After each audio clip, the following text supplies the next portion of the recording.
into the Death Wish Coffee start zone. 150 laps to Hickory. We are racing in the Tuff Shed 250, and yet again another tough start for a KHI car at the front of the field. Lewis had trouble getting up through the gears. It's going to allow Chad McCumbee, who just got off pit road, able to get out front, and he will lead the opening lap here at the birthplace of the NASCAR star. I don't even think McCumbie's heart rate came down from thinking he was going to miss the start of this race. Now he's leading this race with just one lap complete. Lewis back to second. Got a car off the pace. That's Giovanni Ruggiero, who is rolling slowly down the apron of turns 3 and 4. Into the Death Wish Coffee start zone, and once again, a great launch on the outside line. A little bit better for Landon Lewis, but it's going to be enough for McCumbee to clear, and already a little bit of damage on the nose of Connor Jones through turns 1 and 2. Jacob Hefner now on the outside, battling for second. And a couple of drivers that have been longing for victory lane. In fact, Jacob Hefner hasn't visited Cookout Victory Lane in his C-Max Cars Tour career, battling on the outside of Landon Lewis for this second position. Hefner trying to hold tough there on the outside. You mentioned the move over to AK Performance from his long-tenured stint at Carroll's Speed Shop. And so far, they are off to a very strong start, trying to take the runner-up position away from that of Lewis, the pole sitter. But Hefner is going to fall in line, maybe think about cutting underneath, but couldn't get there. This is what you're missing if you're not in the grandstands here at Hickory Motor Speedway. This is what late model stock car racing at Hickory is all about, and Connor Jones is not trying to hold back anything right now. He is going for the lead down into turn number 1. Connor Jones to the point over Chad McCumbee, coming around a complete lap 10. As we have a battle for the race lead once again, Jones, who has been favoring the high side as long as he has been running in the opening portion of this race, trying to fight off Chad McCumbee, looking to get the lead back. Oh, McCumbee there almost washed up into the side of Jones, as he now has the edge by a little bit on the bottom side. Is Aaron Sills and Lee's Ford, and now it is back to the point for that of Chad McCumbee. Jones to second. Landon Lewis starting to reel in the top 2 yet again, with Hefner not far behind. Oh, one car slow at the top of turn number 2. That is Brandon Pierce, who may have gotten a piece of the outside wall. Don't think he quite went all the way up there and got it. Into the Death Wish Coffee restart zone, Jones and McCumbee side by side. McCumbee elected to take the top, and right now they are dead even into turn number 1, and Jones may in fact just about clear into the race lead. Side by side, McCumbee hanging on that right rear quarter panel. Still got a long way to go in this race, 120 laps here, but you've already got to pose the question, what is Connor Jones willing to do to not only get the lead, but protect the lead? Used a little bit of force there coming off the corner to get it that time, but McCumbee cuts back to the bottom in 3, and now he's on the inside trying to get the lead back from Connor Jones. A brilliant crossover move from the veteran in Chad McCumbee. That time at the stripe, it was just the 44 of Jones as they make a little bit of contact and brush into turns 1 and 2. McCumbee, will he be clear to the race lead this time? Jones will let up, and despite the fact that they're battling this hard, they are running down Chad McCumbee. Jones gets tarred by Jacob Hefner right in front of the field. He look out, Cruz Butler. Oh! Here's what happened. Top hand portion of your screen, Jones gets a little bit sideways. You can see with a little bit of help, a little bit of contact with Jacob Hefner as he's trying to correct that race car. Oh. Gets that contact at the same time, and that is a brutal driver's side hit. Connor Jones made a beeline from the front stretch pits all the way through the trailers parked in the infield of this racetrack to head up to be adjacent to Jacob Hefner's car. And as we were under the red flag with engines off, Connor wanted Jacob to know what he thought of the incident off turn 4. And as you saw, Blake, I think once the adrenaline wore off from being able to vent some of that frustration, then the discomfort started to settle back in for Jones, who took a very hard lick off 4. To the Death Wish Coffee restart zone, McCumbee will fire him off. Connor Hall challenging for the race lead on the outside. 103 laps to go, and we are back underway at Hickory. Hall on the outside, surprised that McCumbee elected to restart on the bottom after having much success on the outside lane. Time and time again, Connor Hall to the race lead.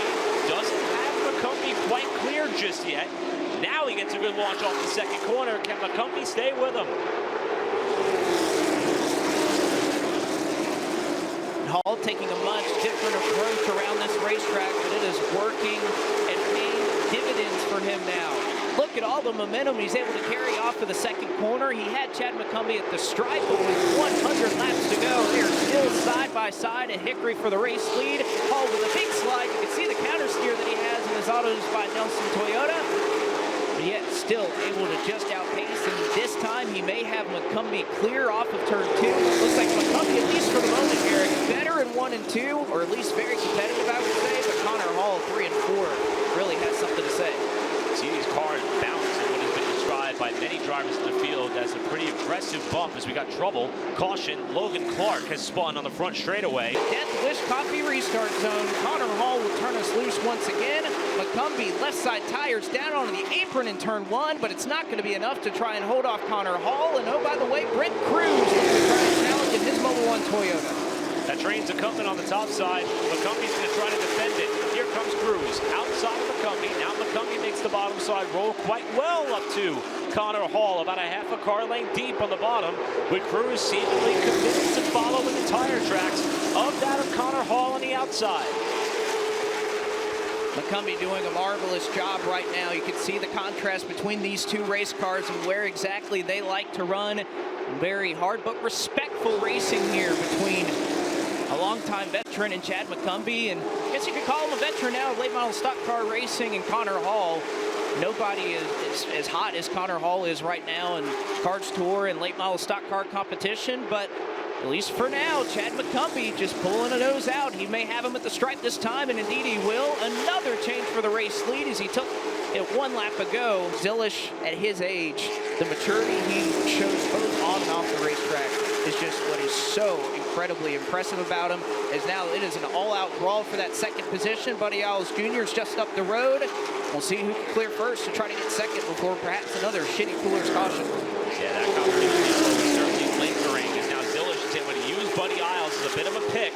He tries to get back down to the bottom to cover the spot. Hall trying to get down to the inside, but to no avail. Zilish clearly the second spot, with the potential for the comp yellow coming just a few laps from now. 41 laps to go into the Death Wish Coffee restart zone.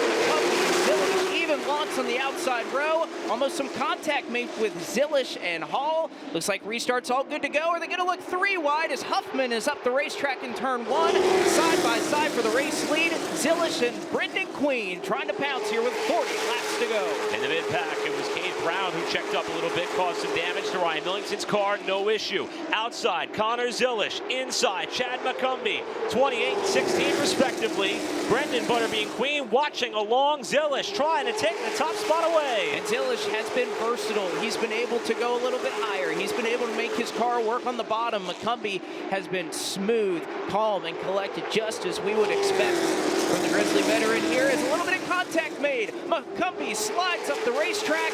New race leader again at Hickory. This time it is the young hot shoe and Connor Zilish, who may look to clear off a 2, and now Brendan Queen wants a part of the party. I think that was the first slip-up we've seen all day long by Chad McCumbee. That last time through 3 and 4, and it cost him the lead. He's back to second. Up front, battle for second. Queen has not made it easy on Chad McCumbee. You could see how much he was wheeling it off of turn 4. Was that number 16 car?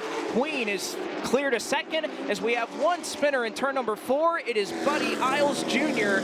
and the shitty cooler's caution will come out again as he is parked right in the racing line into the Death Wish Coffee start zone, and Zilish, a little bit sideways as he gets back to the gas, spinning the tires. And we are back underway. McCumbee hanging tough on the outside. Does Queen look to the bottom side 3 wide? He thought about it for a moment, but he'll tuck back in line on the inside behind Connor Zilish. And despite burping the back tires, Connor Zilish is somehow still able to clear McCumbee for the lead, and he left the door open for Brendan Butterbean Queen to follow through on the inside. It's McCumbee outside for second.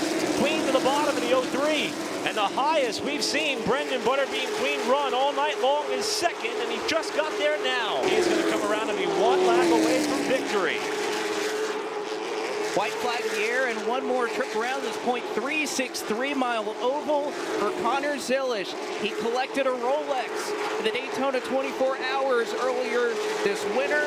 He's a winner of the 12 Hours of Sebring, and now he's going to be a Z-Max Cars Tour winner. Connor Zilish wins the Tuff Shed 250 at Hickory.